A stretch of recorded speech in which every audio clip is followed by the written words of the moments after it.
Oh, we got Kunta Kinte on the show. Hey, I got a picture of a couple of them warhogs too, man. A video of them warhogs. My man was like, warthogs? Like, yeah, warhogs, dude. If I was a young warthog. Like, man, that's what it is. Hakuna Matata.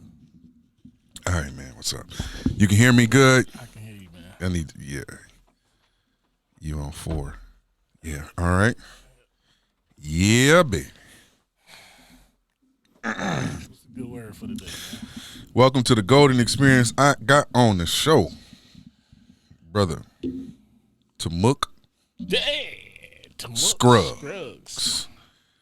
Fresh. He got fresh out of Africa. Fresh out of Africa, man. Zamunda.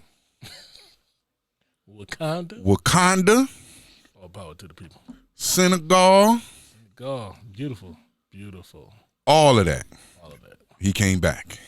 Did you see any spear chuckers or booty scratchers? This is what the people want to know. Oh, man. No spear checkers. There were some booty scratchers, though. you got booty scratchers everywhere you go. No, but seriously, man, you went, I saw the pictures online, you scratching the bellies of lions. Yeah, man. You riding camels. It was beautiful, man. It was a resort, the beach resort. I'm going to show some pictures of that as we're talking. And I certainly knew that Africa was never like what it's portrayed to be. Yeah. I knew that. And you see some pictures every now and then of a continent that has countries, right, in areas that look just like if you were in the United States. Absolutely. And just like in the United States, you got places that don't look like the United States or look like they're war torn in the United States. So just having good common sense, you know that. But it's always good to see, you hear about other celebrities and people going, that's different as opposed to a regular, not to degrade your regular citizen, just pony up some money, say, I'm going to go over and I'm going to check it out for myself. First, so why did you go? What did you go with? All right, first off, so a few years back, was in a relationship, and the female I was with at the time, she had a passport. She was a traveler. Uh-huh. And that was big for her. I didn't have a passport. She like, I'm out. You can't go across the street without a passport. She's like, I'm out. Straight to Jamaica, she had the ability to do that. And she met Dexter St. Jock over there. Listen, whatever it was.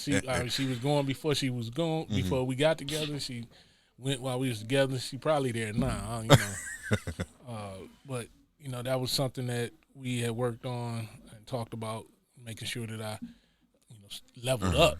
Yeah. Because, you don't want to be traveling. You don't want your wife traveling without you. Right. You want to be able to travel with your wife and the family, whatever. So, unfortunately, things kind of went separate ways. Uh-huh. But that was always a goal of mine, was to get my passport, just because that was something that we wanted to do, and that's something that we as black men in the community don't really do. We travel. We go to Chicago. We'll drive to Chicago. Go down to Ohio, south. Go down south. If we're going to get on the plane, we may go to Miami or, Atlanta. Uh-huh. Definitely to Vegas. Yep. But I never heard about black men going to Africa. Mm-hmm. And when they did, it was always on some black militant thing, and it's for take the trip to Mecca to go to touch the wall and all of that. So, a few years after my relationship dissolved with her, I knew my financial situation was going to continue to evolve to where it would allow me to be able to afford a couple of different things. Traveling was one of those, passport, things of that nature. So she and I had talked about what I wanted to do for my 50th birthday, and how I wanted to celebrate. I wasn't big into parties and stuff like that. So I was like, I think I'll go to Africa. And so when the relationship didn't continue on, I still wanted to go to Africa. So I said, okay, we were sitting down one day and we had did a surprise birthday party for my mother, and just having some conversations with some people, and my father having had his stroke in 2015. I was like, well, we always do things for moms, but we very rarely do things for dads, and if it is, it's never anything that's really that big. Right. Tie watch, stuff like that. Yeah. But I looked at it, I was like, hey, you know what? You're gonna turn 75 in the same year I'm gonna turn 50, so tell you what, for our milestone birthdays, I asked him, what you want to do? He's like, yeah, whatever.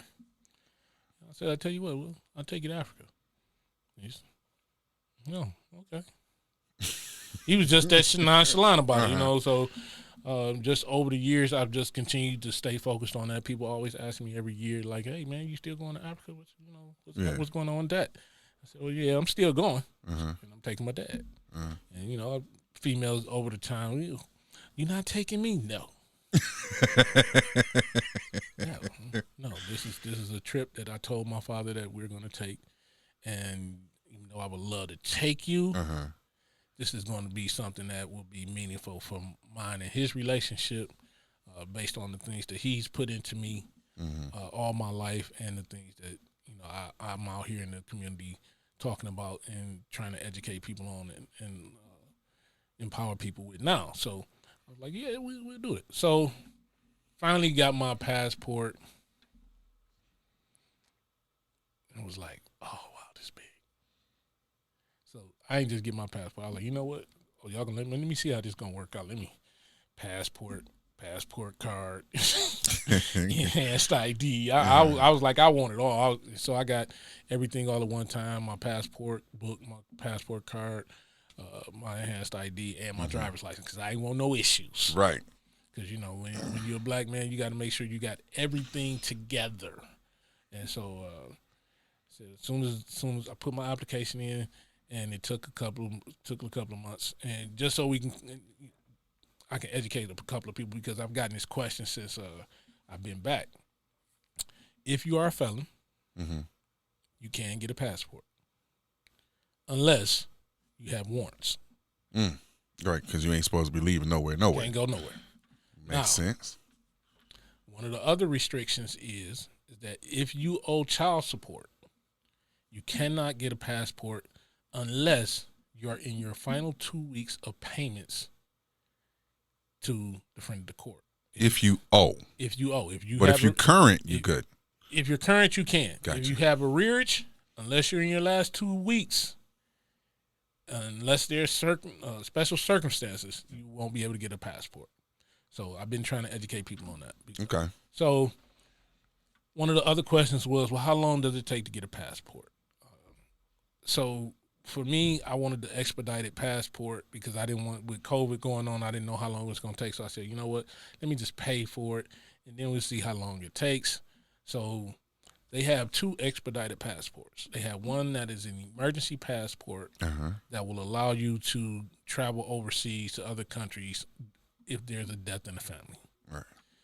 That one you can get in about 7 to 10 days. The second one is one that typically before the pandemic would take you anywhere from 4 to 8 weeks. It takes about 8 to 16 weeks now. Wow, that is Listen, and that's not acceptable. Hey, pandemic, backlog, everybody trying to get the heck on, go wherever they trying to go. It just is what it is. If you don't pay that, you looking at 8, 9, maybe a year to get a passport. And like I was telling my father, just the regular, if you mail in, mail it back. The cheapest passport you can get is going to take you between 8 and 12 months. Man, that's not exciting. I don't want to hear about no pandemic, man. Hey, listen, it's the backlog. They can't get people to work. All of this. Back these nuts up, man, in your mouth. I'm so sick of the pandemic being blamed for things that are done.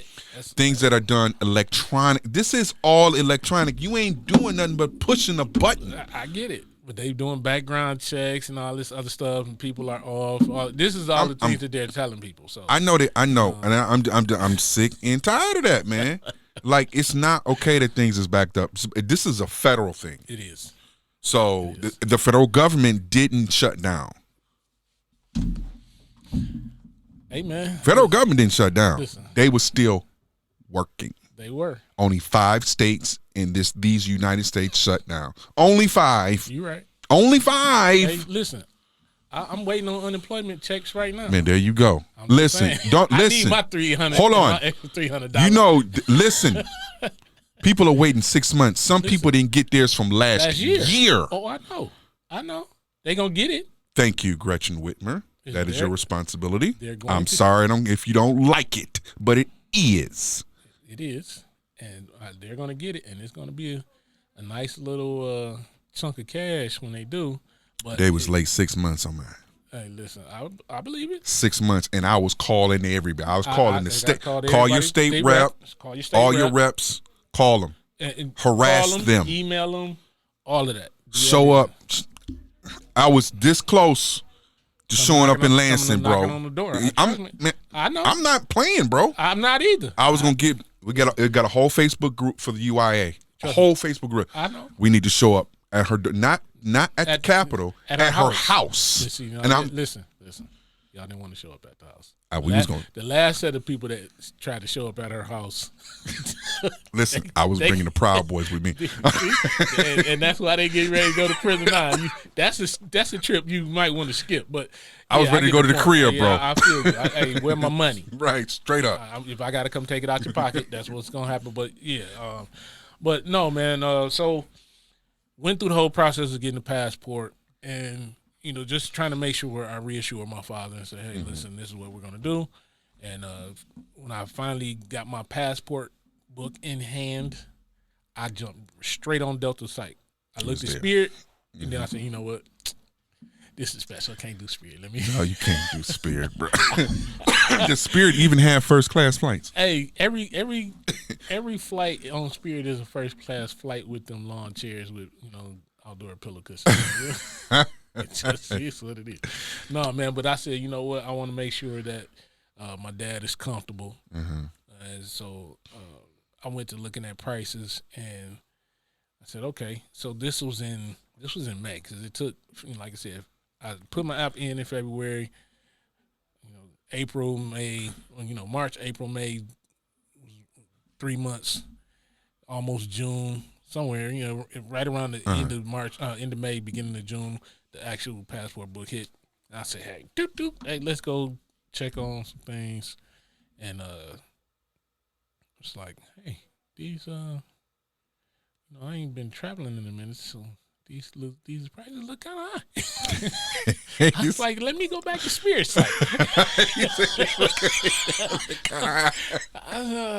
Because actually the pandemic has prices kind of elevated on things because they're trying to make up for the lost passengers that they don't have. But I said, you know what? No, I'm not about to be. This is one of those situations where I'm not about to be frugal.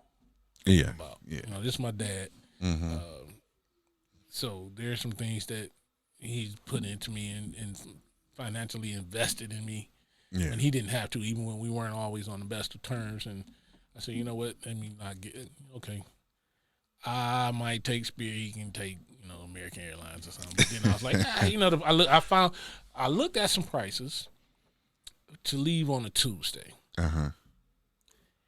And the prices were about $17.50 a ticket. Ooh. Good basic. Guy from Zion. Basic. And ended up talking with a couple of people, and they was like, well, I couldn't find nothing cheaper. So I was like, all right, I'll just go back on there in the morning and check and see what, So Wednesday, got back on there. Prices were like $300 cheaper. Oh, okay. Choop. Right. We ain't going on Tuesday. We going to leave on Wednesday. And then my return tickets was the same, so I said, okay, well, we make this 1 week, and we'll leave on Wednesday and come back on Wednesday. So that saved about $600 on the tickets. Right. So it kind of worked out. So booked my tickets and was like, hey, I sent him a screenshot. It was about 11:30 at night. He called me. He called me at 1 o'clock in the morning and was like, I don't know what this means. I was like, what am I looking at here? It looks like tickets. It is. It's tickets. We're going to Africa, like I told you. Mm-hmm. And he just started crying on the phone. Oh, man, that's what's up, bro. That's what's up. So we talked for a few minutes, and I was like, well, I got to go to work because I got to, pay for these tickets. Right. So, I'll talk with you later. And, we talked a couple of days later, and, he just got really excited. And he was like, well, when are we going? I'm like, oh, we're going to go in August. Mm-hmm. So in between my birthday and his birthday, I turned 50 on July 26th. He turned 75 on September the 28th, which is my mother's birthday also. They're born on the same day, 2 years apart. Wow. So I always tell people this. I was like, man, you got to understand something. It is not by chance that I'm here. I said, because if you really have to look at the odds of your parents being born on the same day, Mm-hmm. living in the same rural town, in the same state, going to the same high school, and actually getting together to make their first child together, me. Right.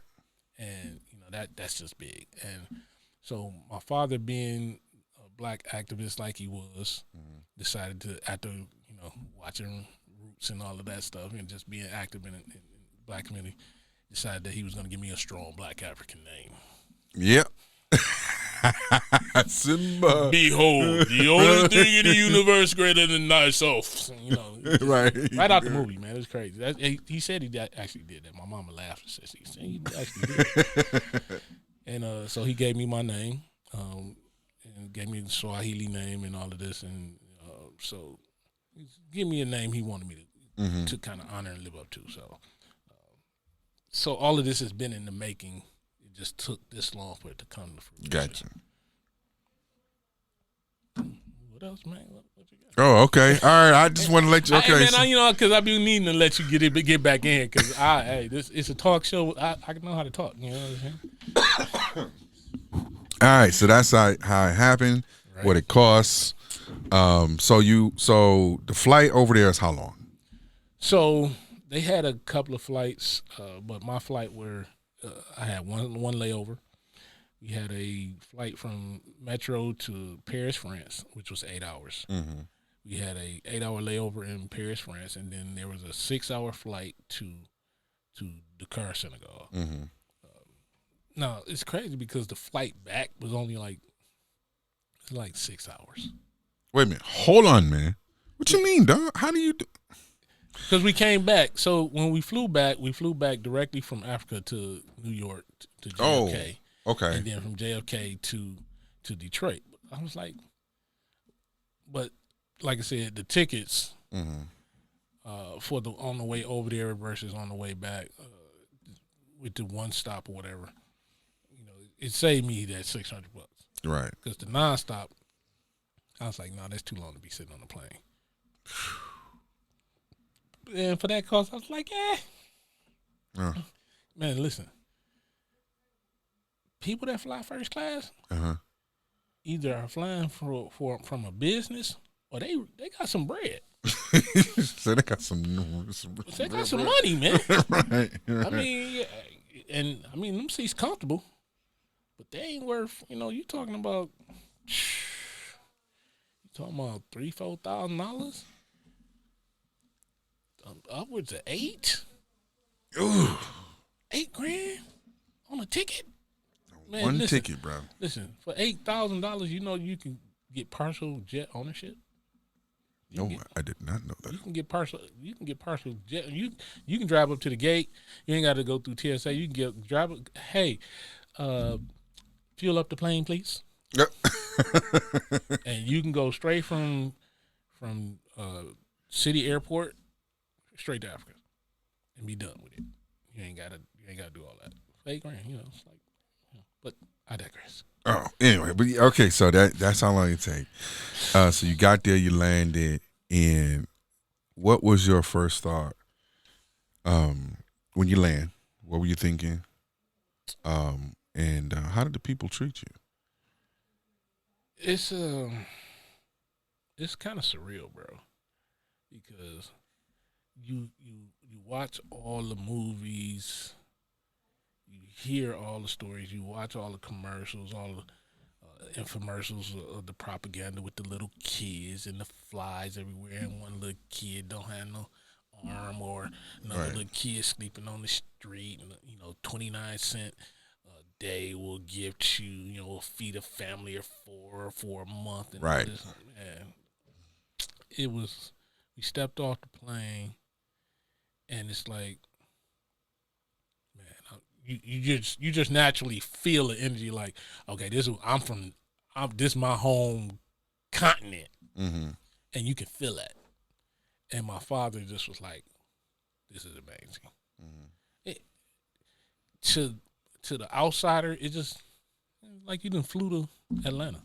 Mm-hmm. You gonna fly to some place where there's a bunch of black people at, and that's it. You just get off the plane. You gonna do what you do. Mm-hmm. The people were great, man. It's like, hey, welcome home. That's the first thing. That's everybody says that when they realize that you're a black person from another country. That's what they say. Welcome home, and that's what it was. It's like, hey, but it was beautiful, man. My father was really overwhelmed about it, and was like, I really appreciate this. So it was kind of cool, man. You touch the soil and all of that. It's different when it ain't like you just.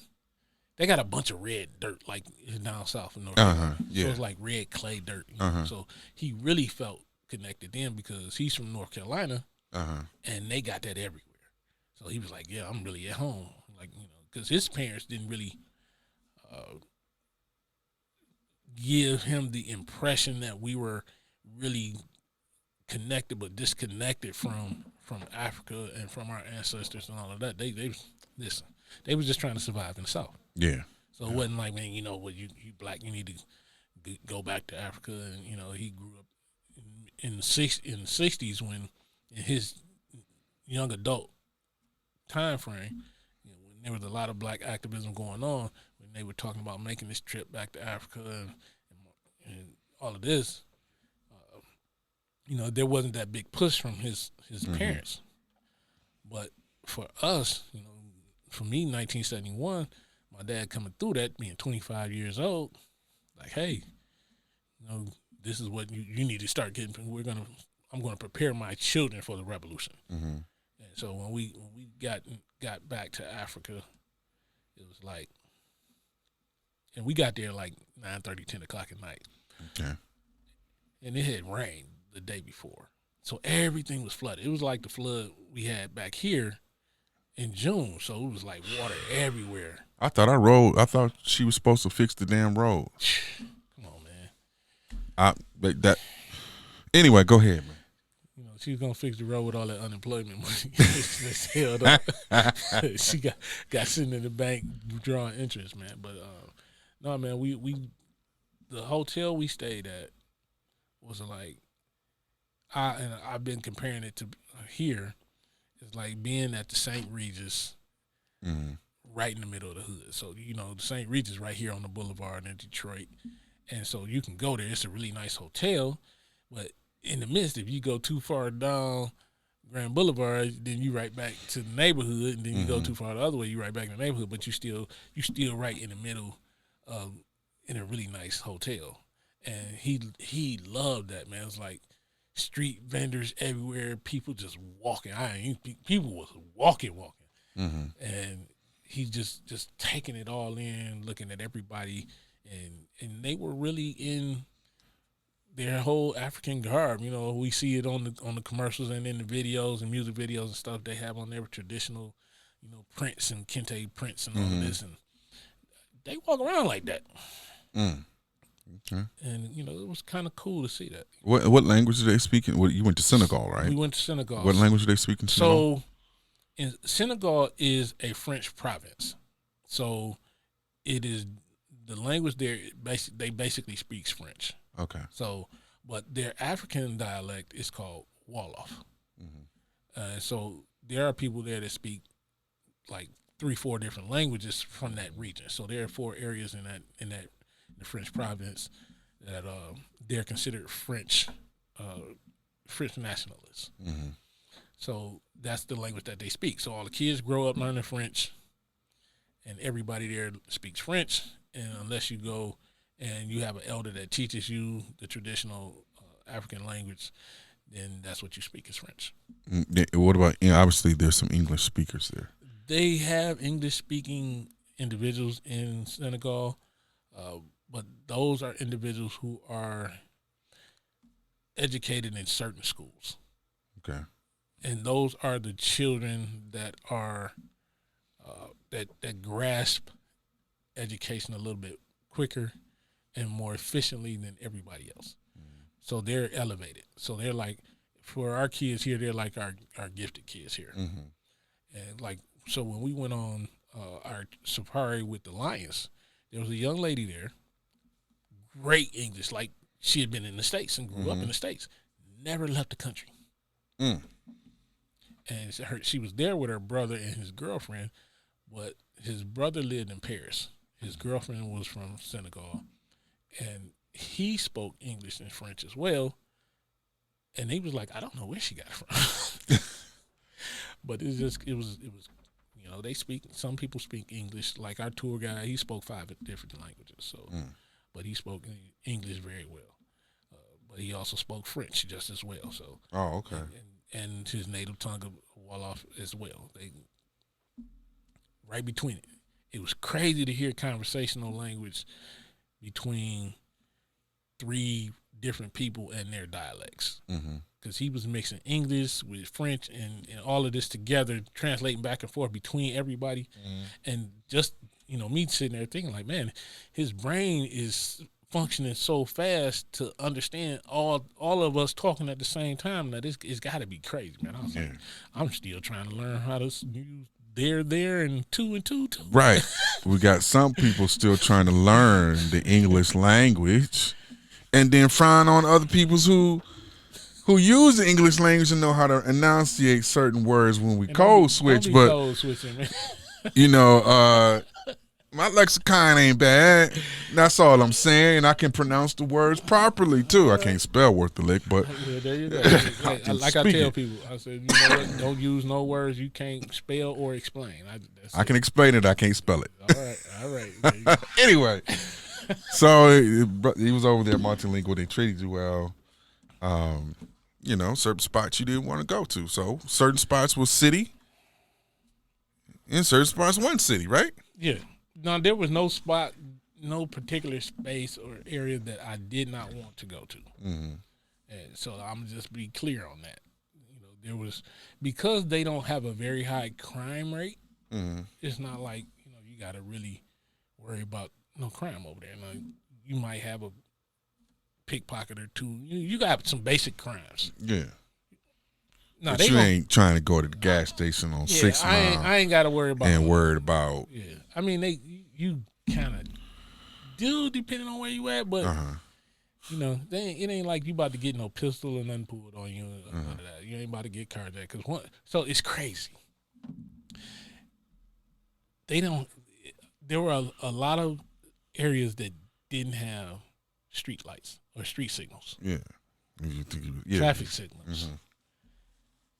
They also didn't have a lot of areas that didn't have lane markers. So they work on the honor and they work on the honor system and people being gracious enough to allow you to enter and exit traffic, just out of common courtesy. Whereas here, they shooting at each other on the freeway, bro. They is not playing that. And I'm talking to my father like, hey, you see, they don't have no lane markers or no traffic. I was like, we done drove an hour. I ain't seen a traffic signal yet. Wow. And I mean, folks is So you got trucks, you got cars, you got horse and buggies, Okay. you got scooters, you got motorcycles, and I mean, ain't a lane nowhere, and these people just navigating in and out of the traffic, cutting folks off and everything. But common courtesy and decency says, "Hey, go ahead." But every now somebody got cussed out in French, but it was kind of cool just to see everybody doing it because I know when you come back here, you sit at a traffic signal too long, that green light too long, you might get shot at or Right. any of that, man. So it was kind of crazy. But there were no areas that I didn't feel comfortable in. I had to go out to the ATM one night at about 3 a.m, and one of the people from the hotel was like, "Oh no, you can't go to the ATM. It's, everybody isn't a nice person here." I was like, "Bro, Right. You know where we from? I'm from Detroit, bro. What they gonna do to me, man? Y'all ain't got no guns around here." Man. I was like, "Man, I wish, man." And I went to the ATM machine at 3 o'clock in the morning, Right. and it was kind of cool. Like I said, it wasn't no issues. Now, what does happen is when the natives recognize that you are a visitor, especially an American, you get the hell harassed out of you. They gonna sell you something, and they pitch is here. Let me give you something free. They gonna give you a little something for free in hopes that you're gonna buy something bigger, a couple more dollars. So, they all day, every day. And fortunately, because it had rained, it wasn't so bad because there wasn't a lot of people out. And then with the COVID situation going on, there are not a lot of tourists. So their whole tourism trade is down. So when they see something, oh, buddy, let's get some of this money. And they on your head. So you have to definitely. So the tour guide that I had was referred by one of my partners that has been over there, and then we have another partner that has land over there and is from there. And he's like, "Listen, when you get over there, they didn't put me up on game. They say, look, when they recognize you're a United States citizen, they're gonna be on your head. Just try not to make no eye contact. And just keep saying no and keep it moving. No, for real. And you try not to be rude, right? Because hey man, I love my people. I'm visiting. Just try to spend a couple of dollars, but listen." He said, "Nah." You say you got some money, they on your head, and then they gonna haggle you to death. Sure, no problem. No, what you got? They speak English? Very little, but they know how to say hello and do you want to buy? It's like the whole Chinese thing. You buy. Hurry up and buy. So it's kind of crazy, but it's kind of cool. So I bought a couple of things. Okay. What's up? I support black businesses. Globally. So we're gonna I'm gonna get into it. I'm gonna get into it on this aspect. Do they see themselves as being black? Yes, they do. You sure? Oh, they do. As opposed to identifying with their nationality of being Senegalese, or French nationalists. So they understand where they're born. They understand that they are Africans. They understand that they are under the protection and citizenship of the French, and they know they are born and raised in Senegal as Senegalese. But globally, they're black. And there's this whole thing about... No, do they know that? Yeah, they know. There's some countries that don't identify with that like we do. No, they know they black. And everybody that I ran into in that area where we were recognized that they black. And Mr. Nancy had to tell him on the boat, bro. You remember that episode? He had to tell him on the boat. He's like, "Oh, y'all don't know y'all black yet." Well, see, they version of black and this version of black is, they understand their greatness. They understand from where they come from and their ancestry and all of the greatness and all of that. They understand that. And they also understand about racism and slavery and everything, because in Senegal, where we actually went to. We went to Gorée Island, and it is the place where it is the closest point to the Americas in Africa. Okay. So it is the point where all other slaves were shipped to be shipped out to the Americas. So it's called. There's a space there of 29 slave houses, and this one particular one is where the door of no return is. And for those of you that don't know about the door of no return, you haven't gathered that from what this is through this conversation. Yeah. Google it, look it up, learn about it, read about it. And so we visited Gorée Island on our first official day.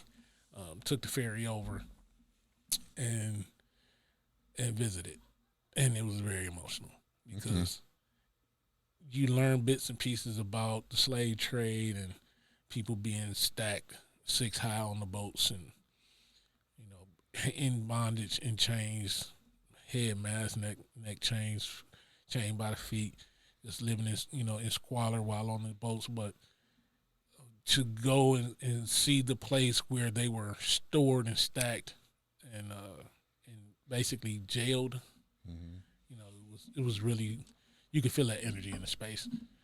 My father was very overwhelmed by it, so we had to give him a moment. I shared some pictures with some folks, shared a few on my page, but it was really for him to stand there in the actual doorway and to look out onto the Atlantic Ocean, and it was a gray, dreary day because it didn't rain, but it looked like it wanted to. So he really could feel the dread in standing there, what they felt just looking out and saying like, "Damn." And it almost dropped him. I had to catch him. But it's our history. Yeah. It's part of our history. Yeah. So, I wanted to make sure that we got a chance to experience that. So that was part of our itinerary for our tour. That is that's what's up, bro. I certainly want to go to Africa. I haven't thought about where I want to go. Ghana was on my list of first places. I don't know. I don't know. I want to go. Amen. Go. Look, I've said it on my post. I've said it in different groups. I'm getting roasted right now about it in one of my travel groups, because I said, listen, because we've had this conversation about where we are in this point in time in history, and having the luxuries of just to continue to bullshit. We passed that point now. Oh man, you let that rock, bully. But no, I say, listen, we as blacks outside of Africa will go everywhere else in the world like it is the best places in the world to go. And look, I ain't knocking them because hey, it's what if it's where you want to go, it's where you want to go. I said, but if you don't do anything else in your life, as a black person, you need to go and touch the soil. It don't matter whether you go to Senegal, Ghana, Nigeria, Egypt, Morocco, any of these places, but you need to go and visit here. And if you can, stay. If you can get a month in, man, 7 days will affect you. A month will change your entire outlook on everything. And it's like, Miami cool, Punta Cana, Belize, Dubai. Man, go to Africa. Make that one of your trips to do as soon as possible. Because you can always go somewhere else. Is it always hot there, man? No. Okay. It's always at least warm. Okay. But you are really close to the equator. So where we were, we weren't that far from the equator. But in actuality, and this is like I've been telling people, while I was there, Detroit had the same temperature and humidity and feeling of heat that we had there. But I also tell people this. When my daughter stayed in Alaska, Fairbanks had more hot days in Alaska than Detroit did a few years ago during the same time. Oh, wow. So, it's the weather just, they be messing with the weather. So, yeah. But that's a whole nother story. But no, man, it was definitely beautiful weather, and I'm sure the further inland that you go towards the Sahara, and the closer you get to the equator, I'm sure the warmer it gets because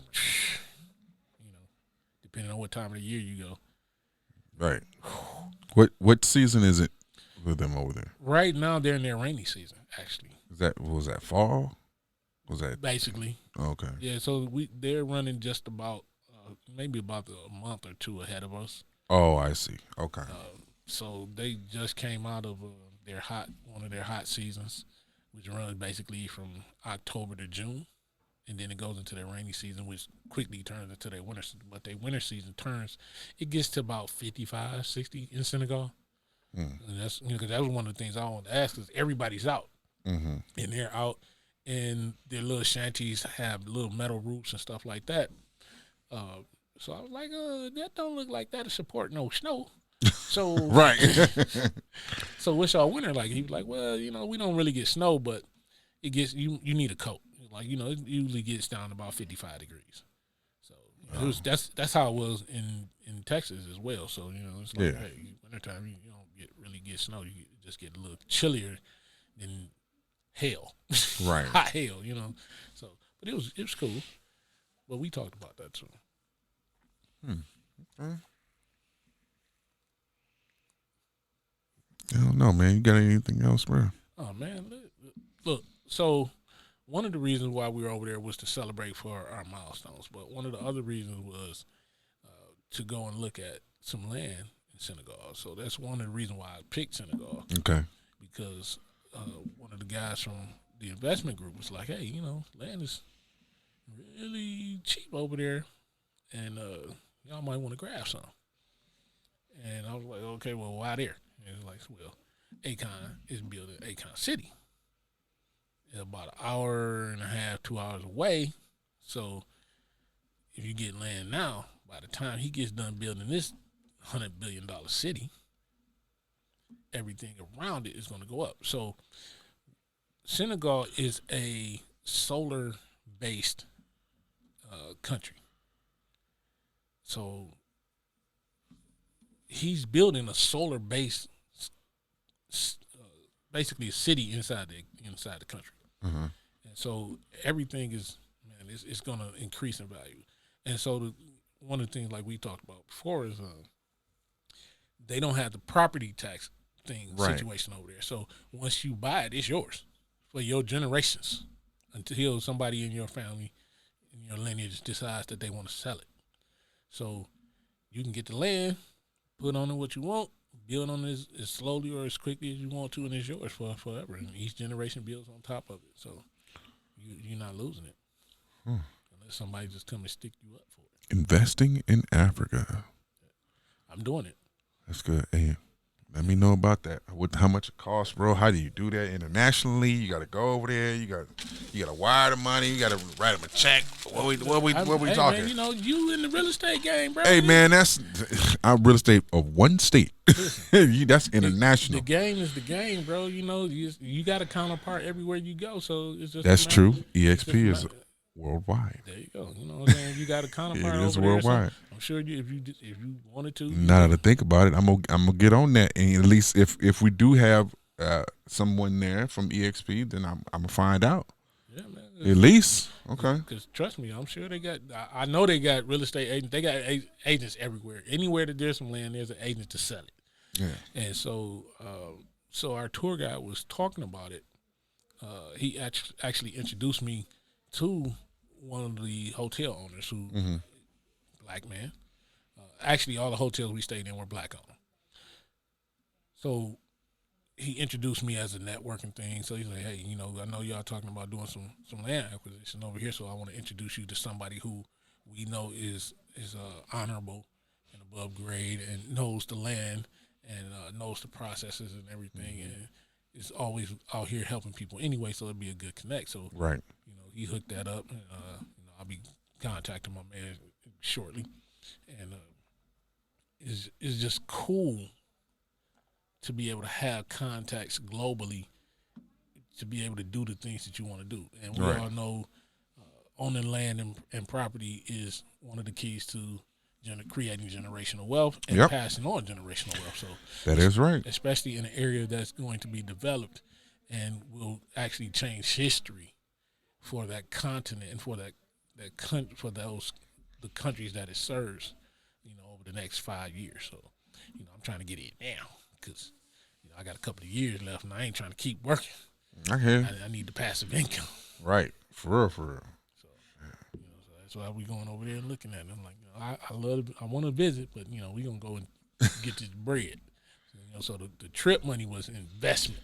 Yeah, and I'll definitely be writing that off. Write that off. We'll be writing that off as a business expense. So, that's what we'll be doing. But, what else you got, bro? That's it, man. That's it for the trip. I wanted to holler at you about the trip. What it was like and going over there, man. That's one of my bucket list things is to go over to Africa. Pick a country in Africa to go. I ain't like the whole terpers. I want to go to Egypt. I'm just gonna skip over Western Africa where we came from and go to Egypt. Okay. Yeah. Okay. Anyway, I'm gonna leave that one alone. Well, and that's the thing, man. Like I said, man. I get the Ashanti and the Igbo and anyway. I definitely wanted to make that trip as well. Mm-hmm. Yeah, I want to make sure that I can touch the pyramids. So I got a couple of things coming up where I want to go down here to Mississippi to touch the pyramids there. Mexico and go touch some of the pyramids. And a lot of people don't know there's pyramids in Mississippi. Listen, man. They don't know. I know. They don't know there's pyramids all over the continent of the United States. Listen, I'm telling you. And fossil remains of people who were quite large. I got an encyclopedia of it. It's real. Bro. It's not conspiracy. I know. I know you know. Individuals that they don't. And we just gonna I'm just gonna touch on a little bit because we're just gonna touch it. You got pyramids all over the world. China, we know about in China. Africa, and South America, but ain't none in North America. Stop. They just said, you know what? We ain't gonna build nothing. We not gonna mess with that one. They all over the world, but we just not gonna mess with that. Not gonna mess with those. Come on, y'all. Come on, y'all. Hey, come on, y'all. Listen, if they can have pyramids in Antarctica. Listen, it's the freezing cold. Of course, usually they're gonna have them everywhere. Underwater. Underwater. In the that's the Pacific Ocean. Listen, North America, South America, Mexico, Antarctica, Africa, China, anywhere that there have been people, there's a pyramid. There's a pyramid. Y'all don't want to. A fact. I don't believe this. Ain't no conspiracy. This is all facts. None of that. Some in Illinois. You got Pyramid Mountain, Illinois. It's just plain as day. Man, listen. It's amazing when you don't. And it's crazy because it's people in these areas that see these mounds and don't know that that's what they are. Mm-hmm. You're like, bro, you didn't live here all your life. You ain't know this was a pyramid. They didn't tell you that. You didn't. That's what it is. That's what the mound is. And for you Hotep two-steppers, you know what? The largest ever pyramid was in Mexico City. Why? It was not in Egypt. And the oldest was not, I'm sorry, it's not in Egypt. Look, the ones in South America were much older. And the ones in southern Africa are older because those were the first ones. And as they go up to now, they became more sophisticated and bigger. Just for you Hotep two-steppers who have your pseudo education and pseudo knowledge, who really don't know history, just had to throw that in there because this pseudo stuff. Leave the pseudo. You get over romanticized with Africa, and you overdo it. As if nothing else existed nowhere else in the world. Well, you gotta have a start. We was all. We were everywhere. We was all over this boy. Listen, everywhere. And I tell people this. Need to quit it. I tell folks, listen, Asians are African. Go back to their history. Asians are Africans. Go back in their history. They're darker Asians, colored. I said, look, they're deities. Buddha was not white. I said, if you look Buddha at was not light skinned. Look at the travel path. Everywhere that they find people, you see that they were first African natives. Hawaiians were. Dr. Wesley Muhammad wrote a book on Black God. It's what you think it was, but it's also has to do with every Buddha, Jesus, you name Krishna, you name all of them. The very first depictions of them was of a black man. Black man. That's fact. It is what it is. That ain't no conjecture. That's the truth. It is what it is. Buddha was just black. They're gonna tell you, they're gonna change the story to fit somebody else's indoctrination and programming, but everywhere that there are and have been people found, the nationality were of African nature, in the African DNA. It just is what it is. They left from this continent when they traveled back. They hit the other continent, settled there, kept moving as the sun kept moving. Hey, you know what? Hey, nigga, it's too cold over here. keep rolling. Keep rolling with the sun. Keep rolling the sun. So all across Asia, all across to the Americas, coming through Alaska, coming through what now is the Hawaiian Islands and all of that. We talking about the Bering Strait theory. I mean, that's a theory. That's still a theory, but bro, I like to think we was already. Now I'm with that, but I like to think we was already when the Pangea, when the split, we was already there. It may have been some people who came up that way, but we was there. Yeah. So much so that, Fox News had a guy who actually did a report on African artifacts in the United States way before Columbus, but we're going to leave that alone. And the guy was on Fox News. After that report, he ain't on Fox News no more. Of course. Listen, I was reading the story where they would, we... Bro. He ain't on Fox News no more. Man, we blow the lid off of that boy. Everywhere there have been remains found, they have been of African descent. It just is what it is. They evolved into something a bit lighter, but hey, it is what it is. Yeah. But yeah, if you don't do anything else in your life before you die, touch the soils of the motherland of Africa. Touch the soils. The continent of Africa. It's such a vast, so many places to go, so big. Where should we go? Queens or New York? Go New York or LA, Queens. Hey man, that Senegal is hilarious. or Ghana. That is hilarious. Look, and let me say this too, because again, there are some people that may not know, but Africa is not just the size that you see on the map. Africa, actually, they make it smaller. But actually, you can fit. You can fit the United States. You can fit. You can fit Europe. the Americas in it. The Americas in it. Europe, Japan, and Europe is not a continent. We need to just quit that. We need to just stop it. It's not a continent. You had the only continent that's attached to it. It's like saying Highland Park is. It's Detroit. We need to stop it. Highland Park is Detroit. Highland Park is Detroit. Stop it. Hamtramck. That's Detroit. That's a sub. That's just a suburb of Detroit. That's just like Brooklyn or Staten Island. Y'all need to quit it. With Europe is not a continent. Yeah, man. It's not.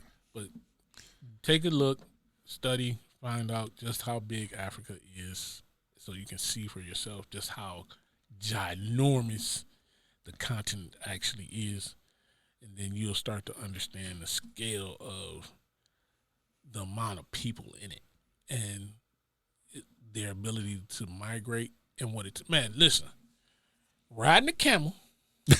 Riding a camel. Because we rode a camel. My dad's first time ever riding a camel. And we went for like an hour ride. Damn. It was cool, man. It was great. Uh-huh.